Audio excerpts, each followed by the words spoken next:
اعوذ باللہ من الشیطان الرجیم بسم اللہ الرحمن الرحیم اللہم صلی علی محمد رب اشرح لی صدری ویسر لی امری واحلل عقدۃ من لسانی یفقہوا قولی۔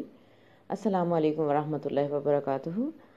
امید کرتی ہوں انشاءاللہ العزیز اب سب خیریت سے ہوں گے۔ دلی دعائیں اللہ تعالیٰ سب کو دین دنیا اور آخرت کی کامیابیوں سے نوازے، مجھے بھی اپنی دعاؤں میں یاد رکھیں۔ آج بہت ہی خوبصورت ایک حدیث پاک آپ سے شیئر کرتی ہوں۔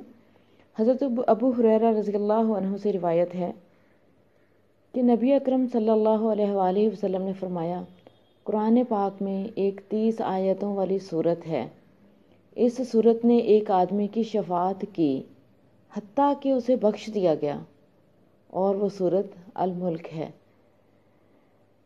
اللہ رب العزت سے دلی دعا ہے اللہ تعالیٰ ہمیں بھی اس سورت کو باقاعدگی کے ساتھ رات کو سونے سے پہلے پڑھنے کی توفیق عطا فرمائے، اور اللہ رب العزت ہماری اس توفیق میں استقامت رکھے۔